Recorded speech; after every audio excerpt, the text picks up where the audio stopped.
Tom, this is your second feature film, but it's been a long time since the first. What did you learn from the first experience that you wanted to change or make different for the second experience? That's such a hard question to answer. I think you learned so much. I wouldn't be able to put it into concise terms, but this was a much more complex film, much more complex storyline, many more characters, much more difficult to write.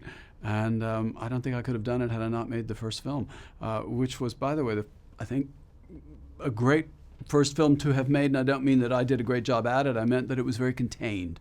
It was manageable, I think, for a first-time director. And I was working with terrific actors who also brought a great deal to the film. Why such a long stretch between the two?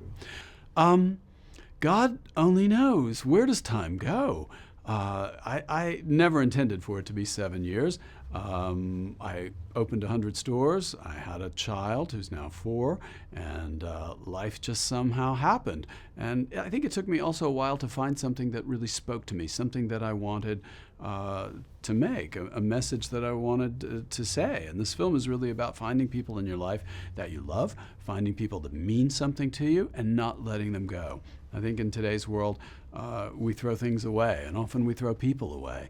And people are the most important thing in life. With such a dark story, it seemed to me like the perfect choice to have two such likable America's, a couple of their favorite actors playing the leads. Is that why you wanted to choose them? Do you think it's a dark story? I do think it's a dark story. Well, it is a dark story, I suppose, in some ways, but in the end, well, I won't get into that. I'll try to answer your question.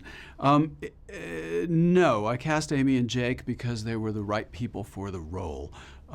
Amy, for example, I wanted her character to be sympathetic. I mean, this is a woman who has everything that our culture says you should have, and yet she's unhappy. And then we find out she did something pretty terrible to her first husband. So it would be very easy to dislike this woman, and we shouldn't dislike her because she's a victim in a sense of her upbringing, a victim of her own insecurity, and I wanted us to find her sympathetic. And Amy's eyes, there is a soulful quality to Amy that I think you cannot not respond to. Also, for a good portion of this film, her character's reading a book. Amy has the ability to telegraph her feelings through her face. As an actress, she's spectacular at that. Jake, on the other hand, I think his range as an actor is incredible. I needed someone who could be young and optimistic and hopeful, and also be able to play someone 20 years older who'd had literally everything taken away from him. And Jake has that range. From a practical standpoint, they also both fall into a zone, an age where they're believable in their 20s and they're believable in their 40s.